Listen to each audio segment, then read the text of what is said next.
Red Eye recovers all 3 of his teammates' spaceships, and the entire process is being handled by the girl who's with him. Sitting in front of the system, she manages to recover the spaceships, but suddenly, a red alert flashes on her system display. Seeing this, the girl can't understand what's happening. Why is everything stuck now? Why has the recycle process been interrupted? She begins working at full speed on the system to regain control. However, despite all her efforts, nothing is working. Just then, Red Eye comes up behind her and, noticing her confusion, asks, "What happened? Is something wrong?" The girl turns serious and says, "Boss, it looks like someone is blocking the spaceship from returning. It must be one of the natives from the planet. A level 9 powerhouse. Looks like he picked up Ejai and the other's spaceship and is treating it like his treasure. He's not willing to let it go." Hearing this, Red Eye smiles coldly and says, "They're just ants from a low-level civilization. Kill them all." The moment the girl hears Red Eye's words, she presses the large button beside her, saying, "Yes," launching Gamma Particle Cannon immediately. But as soon as she presses the button, both of them look slightly surprised. Why didn't it fire? They were watching the entire process through the system, and suddenly, both of their eyes fix on the display. One of the spaceships was being held in place by a massive Dharma body, glowing with a striking purple aura. Seeing this, Red Eye exclaims in shock, "Whose Dharma body is holding the spaceship?" On the other side, our MC was in space, using his own Dharma body to stop the spaceships from moving forward. In that very moment, both Red Eye and the girl spot him on the screen and immediately realize that he is the one responsible for holding the spaceship back.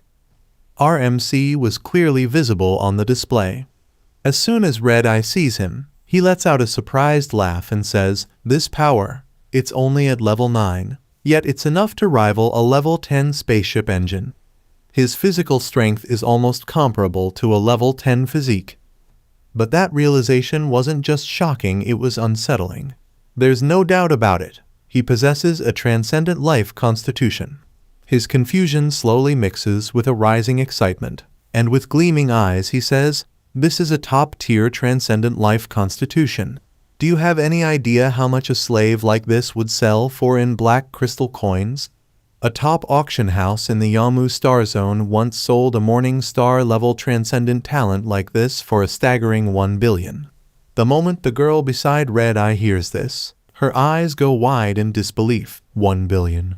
Then, Red Eye lets out a triumphant laugh and says, "If I capture him, I could afford to buy several low-tier life planets." His eyes were still fixed on our MC, and he continued, "Judging by his performance, he's at least worth Morning Star level." Reaching toward the display in pure excitement, he declares, "The value of this one person alone is equal to what we'd gain by plundering 100 low-level civilized planets." Hearing this, the girl beside him asks cautiously, "But boss, could Ejai and the others' disappearance be because of this person?" Red Eye laughs again, now fully consumed by excitement, and responds, "That doesn't matter anymore. A Morning Star level transcendent life constitution holder, and he's only at level 9.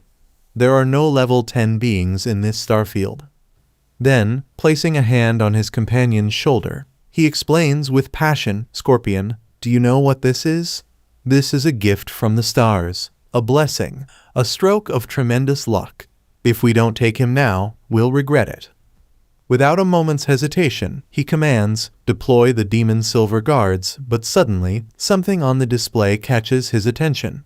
His expression turns serious. No, if we do that, he might escape. Thinking quickly, he teleports away, saying, "I'll go myself.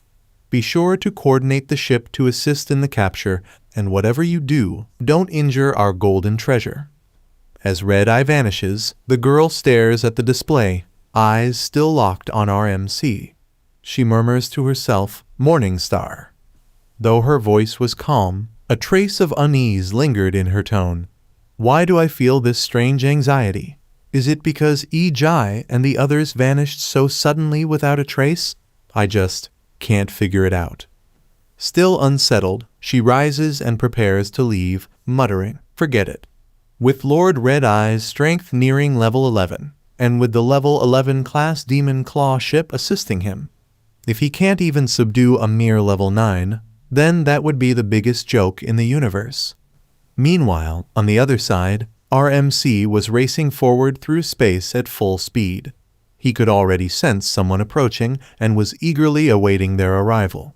With a surge of excitement, he shouted into the void, "Come on, hurry up and come. I can't wait to feel it, the true might of someone nearing level 11. At the same time, Red Eye had already boarded his spaceship and was rapidly space jumping toward RMC. The thought made him grin with anticipation. 1 billion black crystal coins, flying toward me on their own. And what did that mean? Resources, power, status, and even freedom. He was watching everything unfold through the display in his spaceship.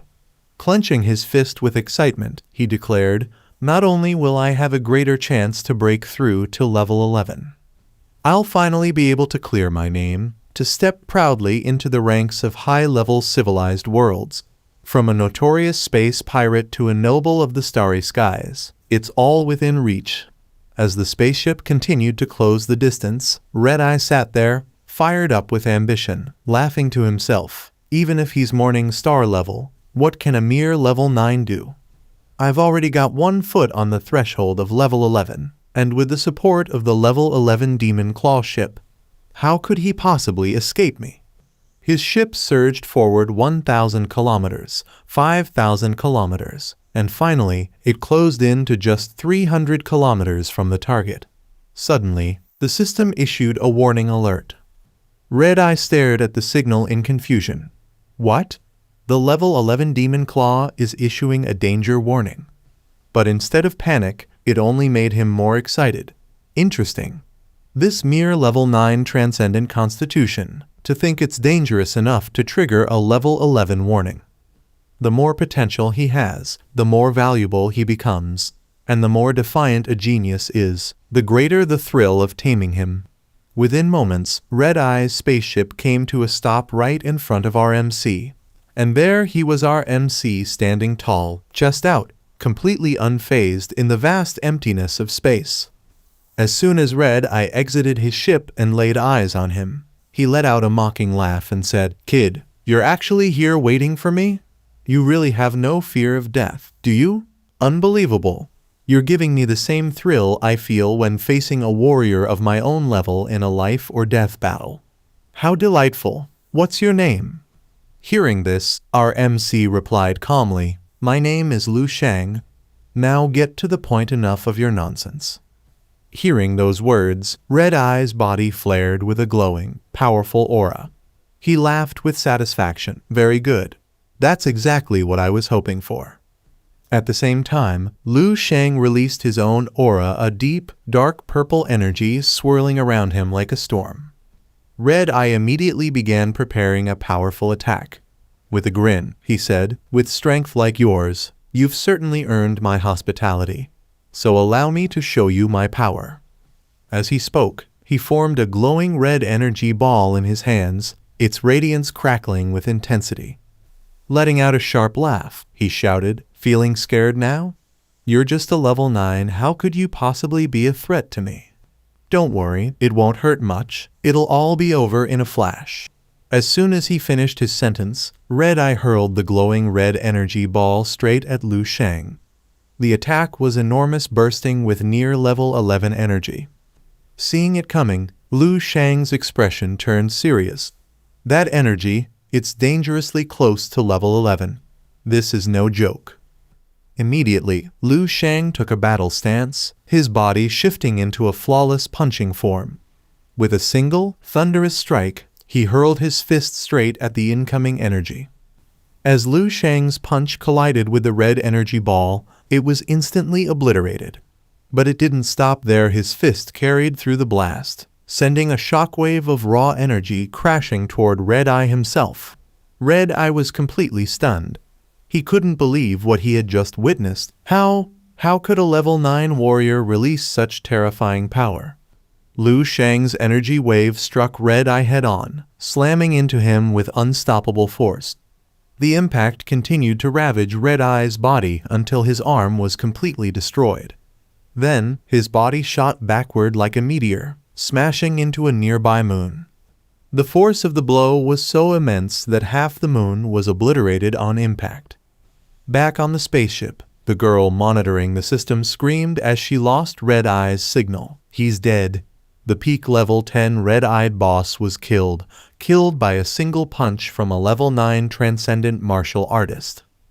And there stood our MC, staring at the shattered moon in the distance. With a slight shake of his head and a sigh, he said, "I accidentally destroyed the moon too." So friends, this chapter comes to an end. What will happen next? We'll uncover it in the next chapter. Don't forget to rate this chapter out of 10 in the comments. We'll see you in the next video. Until then, take care and goodbye. What are your predictions for the next chapter? Share your thoughts in the comments below. And most importantly, don't forget to like the video and subscribe to the channel.